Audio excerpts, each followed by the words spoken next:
Become a patron at www.patreon.com/Golden Era Bookworm for hard to find books, scans of rare photos, and articles on the golden era of bodybuilding.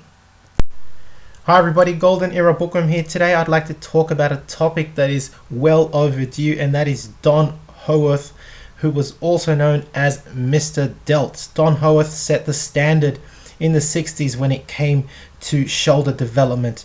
Blessed with a wide shoulder structure, he was known for his yard-wide delts, and to top it off, he had these insanely developed capped shoulders that looked like a couple of melons just sitting on his skeletal frame. Just look at this relaxed pose of Don Howorth. God damn it, it's incredible. The insane shoulder development just sitting there on his shoulders is ridiculous. It is absolutely insane. No wonder the man was called Mr. Delts. Today I really do want to focus on the topic of his shoulder development, so let's get straight into it. Now, before going in depth into the exercises used by Don for his phenomenal delt development, just a brief introduction, as I feel his entry into bodybuilding has much to do with his awesome shoulder development.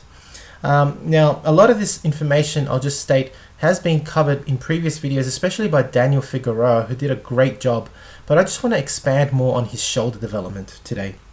Now, as mentioned earlier, Don Howorth was a famous bodybuilder from the 60s, a real golden era legend, and initially he started training in his backyard and then joined Vic Tanny's gym, and later on the American Health Studios, where he actually met Steve Reeves. And I really do believe that his this must have been a real historic moment when he met Steve Reeves, because he must have played a hell of an influence on Don in his mindset. And can you just imagine, at the time, in the mind of many people, Reeves was the benchmark of perfection, and this definitely must have helped him mold himself after the great Reeves. Later on, he joined Mozee's gym, where he actually put 60 pounds in the span of 4 years, after especially meeting Pat Casey, one of the strongest men in history, the first man to bench over 600 pounds. And I can just imagine that meeting with such a strong man also taught Don the necessity of never shying away from power movements, which were an integral part of Don Howorth's development of his shoulders, as you'll see later on. Of course, later on, he trained at Vince Gironda's gym, and after, of course, meeting the legendary Iron Guru and training at Vince's gym, well, of course, the rest is history. Vince taught him a plethora of different angles in which to train his shoulders, and the results were, well, just incredible, of course. Now, Don Howorth went on to win a slew of different physique contests and titles in his career, starting off where he focused mainly on the AAU side of physique contests. Of course, having to compete under the AAU meant that he also had to perform in the weightlifting meets, which a lot of people are unaware of. He firstly won the Mr. Fiesta in 1962, and followed that up with a win of the Mr. Los Angeles. And after winning the Mr. California and Mr. West Coast in 63, he actually switched to the IFBB. And with the IFBB, he gained the Mr. America competition, beating Frank Zane in 1967, and finished off with Mr. World in 1968, and after which he retired because he was very disappointed with the lack of money in bodybuilding. Now, the combination of his wide shoulder structure, tiny waist, and flaring lats gave Don Howorth a ridiculous V-taper. When asked, though, about his shoulder development, Don Howorth always answered saying that he was blessed with awesome genetics.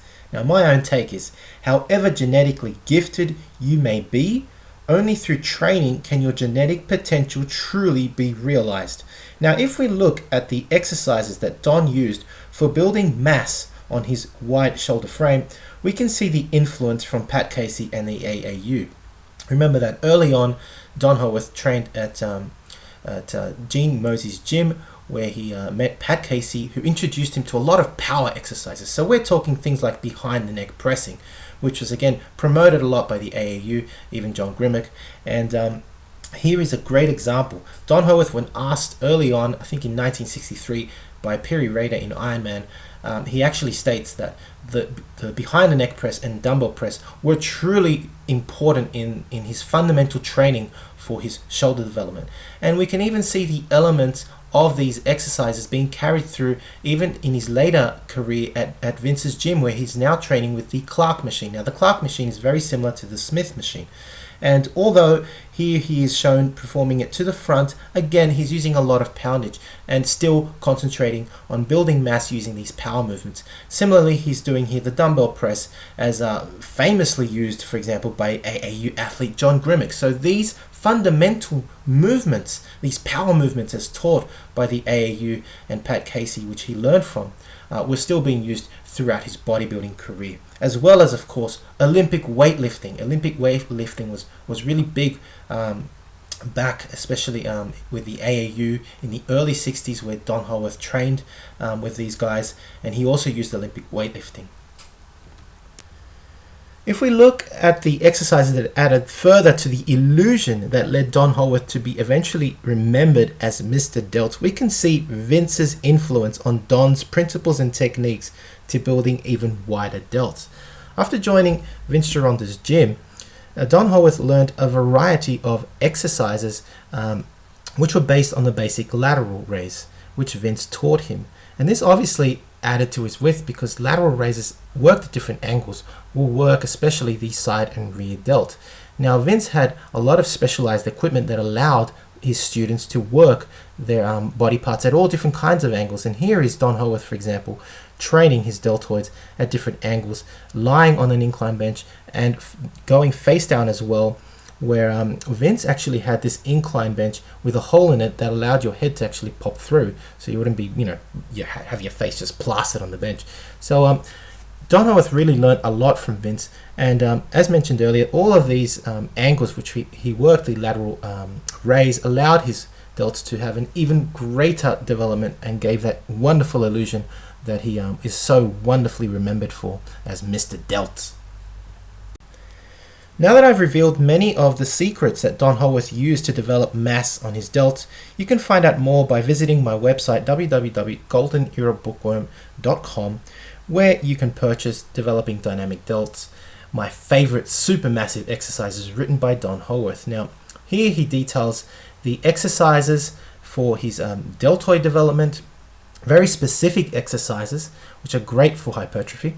He also talks about his nutrition, and he details many different types of protein shakes that he actually used, as well as his mass gaining program. So I encourage you to get on my website and check out this awesome booklet written by Don Howorth.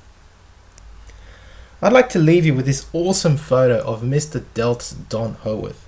This is the famous sweater photo, and if you've never seen it, I mean, it's just ridiculous. Look at the size of his shoulder frame. He's smiling there, and he's looking wide as a goddamn door frame. It's unbelievable. It's my favorite photo of Don Howorth, just because he's just relaxed, and he's just got his shoulders out, and he's looking wide as hell. It's incredible. Anyway, I hope you've enjoyed watching this video on Don Howorth and his amazing shoulder development. If you liked the video, please give it a thumbs up. Subscribe if you haven't to the Golden Era Bookworm. Thank you for watching, and leave me your comments. Again, if you'd like to purchase his booklet, get on my website www.goldenerabookworm.com, or you can support my work via donating via PayPal, or become a patron at www.patreon.com/Golden Era Bookworm. This is the Golden Era Bookworm. Bye for now. Visit my website www.goldenerabookworm.com to purchase Don Howorth's Developing Dynamic Delts or Vince Gironda's The Wild Physique, where you'll find a plethora of exercises taught by Vince to his students on developing all body parts, plus nutritional advice from the great Iron Guru.